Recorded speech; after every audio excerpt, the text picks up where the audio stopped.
Everyone, আজকে হলো বুধবার। আজকে এখন দীপ বাড়িতে নেই আর আমারও প্রজেক্ট শেষ। তো ঘুম থেকে উঠে এবার এখন থেকে তাড়াতাড়ি আমি ঘুম থেকে উঠছি। আজকে রান্না হচ্ছে পমফ্রেট পোস্ত।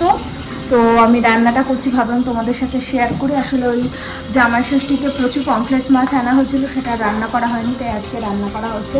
কয়েকটা মাছ ভাজাও হয়ে গেছে, তার সাথে মিষ্টি আলু ভাজা, ডাল আর কোনো একটা সবজি আছে। আর দীপ তো নেই, আমি, মা, বাবা। আর কালকেও দেখো চেয়ার টেবিলটা এসে গেছে, তো সেটা আমি তোমাদের সাথে পরে দেখাবো। এই চেয়ার টেবিলটাই আমি অর্ডার করেছিলাম, যার জন্য ওই অনেকদিন আগে তোমাদের সাথে যে ম্যাটটা দেখিয়েছিলাম এই চেয়ার টেবিলটার জন্য। তো আমরা চেয়ার টেবিলটা ওপেনটা করতেই পারছি না, আর এতগুলো পিন দিয়ে সেট করা। তো আরবান ক্লাবকে বুক করা হয়েছে, বাট আজকে ওদের কোনো অ্যাপয়েন্টমেন্ট পাওয়া যায়নি। তো কালকে নেই, পরশু দিন ওরা আসবে, মানে ফ্রাইডে। তো দীপও চলে আসবে, তো তখনই তোমাদেরকে দেখাবো। তো চলো মাছটা রান্না করি, তার সাথে তোমাদের সাথে একটু গল্প করে আর শেয়ার করি। আর মা ওখানটা দাঁড়িয়ে আছে। কড়াইতে ভাজা মাছটা ছিল, তার সাথে ভাজা মাছটা ছিল, তার সাথে সর্ষে পোস্ত, কালো সর্ষে, সাদা সর্ষে আর কাঁচা লঙ্কা দিয়ে আর পোস্ত দিয়ে দিয়েছিলাম।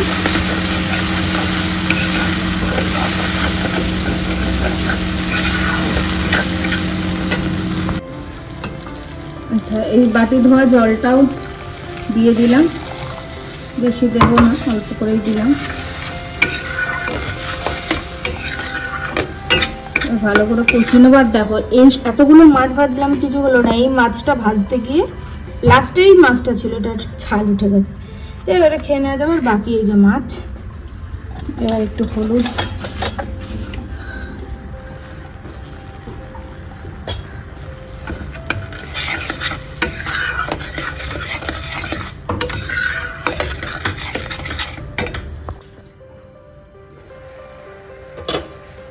মাছ ফুটছে, এখানে আমি চেরা কাঁচা লঙ্কা দিয়ে দিচ্ছি।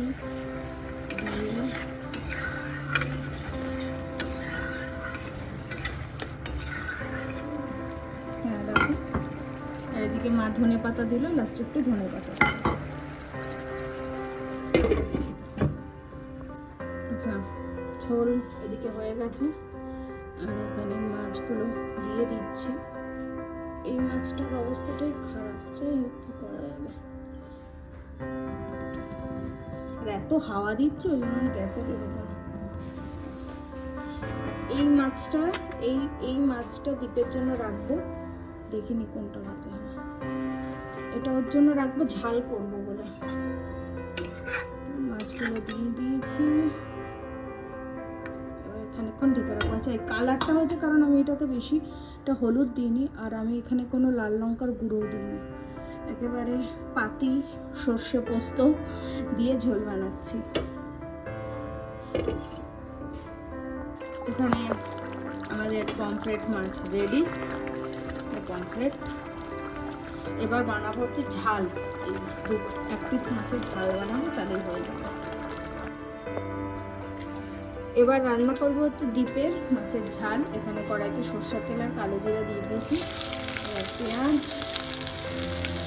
মা আদাটা দেবে। আচ্ছা, এখানে কেটে রাখা টমেটো, ফ্রিজে রাখা, এখন বড় হয়ে গেছে টমেটোগুলো।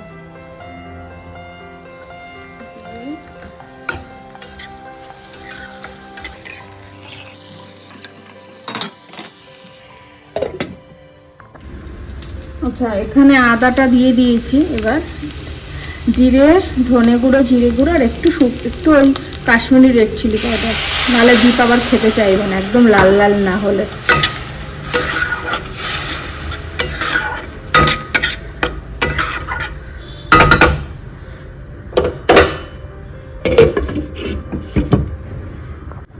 এখানে আমার মাছের ঝাল রেডি, ব্যাস এবার তুলে নিলেই হয়ে যাবে। কারণ দীপ সর্ষে পোস্তটা আগের দিন দিয়েছিলাম ওকে, তো ভাবলাম আজকে একটু মাছের ঝালই বানাই। এটা রেডি হয়ে গেছে। এরপর এখানে মা আলু সেদ্ধও দিয়েছে। এরপর ভাত বসলে আমাদের রান্না রেডি, তারপর আবার বিকালে বেরোতে হবে। তো বিকালবেলা তো বলেছিলাম আর যে বেরোবো সকালবেলা রান্না করে, কিন্তু বিকাল এখানে বৃষ্টি বৃষ্টি হওয়ার জন্য বেরোতে পারিনি। আর চোখ মুখ দেখেই বোঝা যাচ্ছে যে আমি মানে খুবই টেনশানে আছি। প্রজেক্ট শেষ হয়ে গেছে, নতুন প্রজেক্ট, অফিস যেতে হবে, মানে একটা হিউজ চেঞ্জ। 4.5 বছর 5 বছর পর আদার আমি অফিস যাব, বুঝতেই পারছো, মানে 5 বছরে পুরো অভ্যাসটাই আমার চেঞ্জ হয়ে গেছে। 5 বছর না 4.5 বছর আর কি। তো একটা হিউজ চেঞ্জ, একটা মেন্টালিটি, একটা ব্যাপার থেকে যায়। মানে সব কিছু মিলিয়ে আমার একদম ভালো লাগছে না, আমি কোনো কিছুতে কনসেন্ট্রেট করতে পারছি না। মানে আমার এত মানে হয় না যেটা হয়, মানে আমি তোমাদেরকে বলে বোঝাতে পারবো না। যাই হোক, সেটা তো চলবেই। আর সেই সবই অফিসের কাজ কিছু করছিলাম। এবার থেকে আমাকে অফিসে যেতে হবে, তো তোমাদের সেগুলো একটু একটু করে শেয়ার করব যতটা পারবো, কারণ এখন তো আমি 10 ঘন্টা অফিস যাতায়াত মিলিয়ে সত্যি, কিন্তু যতটুকু পারবো আমি ব্লগের মাধ্যমে শেয়ার করব। আর এইদিকে আজকে পনির বানিয়েছি বাড়িতে প্রথমবার আমি, আর এখানে নান বানিয়েছি, মানে ময়দাটা মেখে রেখেছি, তো এখন বানাবো। তো চলো তোমাদেরকে দেখাই, আর আমিও দেখি পনিরটা কেমন হয়েছে। রাতে চিলি পনির খাওয়ার ইচ্ছা হয়েছে। আর এদিকে মা পাটাকে শেক দিচ্ছে, মায়ের তো দুবেলা করে শেক দেওয়া আছে, যে পায়ের যে ব্যথাটা ছিল। চলো আর কথা বাড়াবো না, এবার পনিরটা কাটি, প্রথমবার বানাচ্ছি, জানি না কেমন হবে। যাই হোক, আমরাই তো খেয়ে নেবো, অসুবিধা হবে না। আচ্ছা, আমাদের চিলি পনির রেডি। আমি রেসিপিটা দেখাতে পারলাম না, যেরকম নর্মাল হয়। পনিরগুলো কিন্তু ভালোই হয়েছে, বাড়িতে বানিয়েছি প্রথমবার। এবার থেকে পনির বাড়িতে বানিয়ে খাবো যদি সময় পাই, কনফিডেন্সটা বেড়ে গেছে। আচ্ছা, এইদিকে আমাদের নান রুটিটা হচ্ছে। মা এরকম গোল করে, মা লম্বা করবে, তাহলে দেখতে ভালো লাগে। লম্বা করলে একদম প্রপার নানের সাইজটা সেরকম গোল করে। হ্যাঁ ঠিক আছে। আর ধনে পাতা আছে, একটু ধনে পাতাও আর তিল ছড়িয়ে দিলেই হয়ে যেত। যাই হোক, এটা আমি আমার নেক্সট বার করবো। আচ্ছা, আমি দেখিয়ে দিচ্ছি, দাঁড়াও। এই যে আমাদের সব রেডি। বেশি বাজে না, 11:30 বাজে, কারণ আমরা 10টার সময় রান্না করে গেছি, তো এইটুকু সময় তো দিতেই হবে। তো চলো এবার বাবাকে জিজ্ঞেস করি বাবার কেমন লাগলো। খেয়ে বলো কেমন হয়েছে। অপূর্ব। কেন চিলি সেটা, এটা বলো। পনিরটাও হচ্ছে ভালো, হচ্ছে কারণ ওটা তো এখন পুরো মুখে দিইনি। আচ্ছা, ঝোলটা খেলাম, দারুণ স্বাদ। আর এখানে একটু মেসি হয়ে রয়েছে, কারণ এখানের অবস্থা দেখো খুব খারাপ, আগেই বলেছিলাম এগুলো এসেছে। আর এই চেয়ারগুলো রয়েছে, এখন আর তোমাদের সাথে সেটা শেয়ার করব না, পরে করব। মা কেমন আছে? মা কেমন আছে? খেতে লাগছে? খুব সুন্দর হয়েছে। পনিরটা কেমন আছে? পনিরও সুন্দর হয়েছে, রুটি নান রুটিও সুন্দর হয়েছে। খাইয়ে দিলাম। পনিরের কালারটা খুব সুন্দর হয়েছে। আচ্ছা, এটা বোধহয় আদা, বোধহয় তুমি যেটা খেলে ফেলে দাও, ওটা আমি বুঝতে পারিনি, আমার তখন ফেলে দেওয়া উচিত ছিল, এটা মিস্টেক। অল্প করেই পনির বানিয়েছি, আর এটা দীপের জন্য রেখে দিয়েছি টেস্ট করার জন্য। আজকে প্রথম পনিরটা বানালাম। কেন এর আগে করিসনি? এরকম ভাবে কে বাড়িতে যেটা বানাইনি, মানে চিলি পনির বানিয়েছি, কিন্তু বাড়িতে ইচ্ছে করে করতে পারিস, এবার থেকে করতে পারি, কিন্তু এটা সময় লাগে না, এটা কেটে রাখতে হয়। পনির চিলি পনির বানিয়েছি, কিন্তু পনির এরকম কেটে বানাইনি কখনো। মেয়েতে বস মা, এই তো বসবো। তাহলে খাই দিলাম কিন্তু।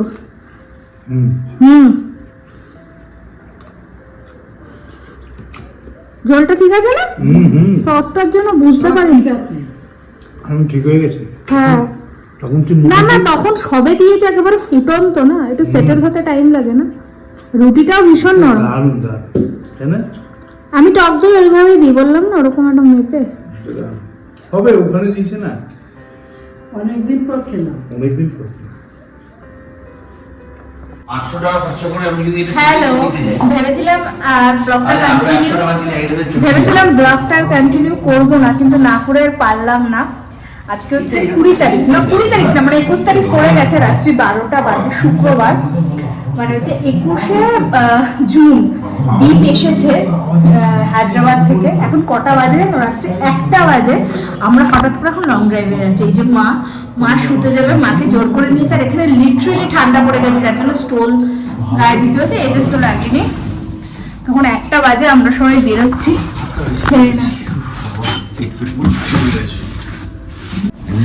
মোটামুটি আমরা 40-45 মিনিট মতন ঘুরে এসেছে, আজকে বেশিক্ষণ সময় নিইনি।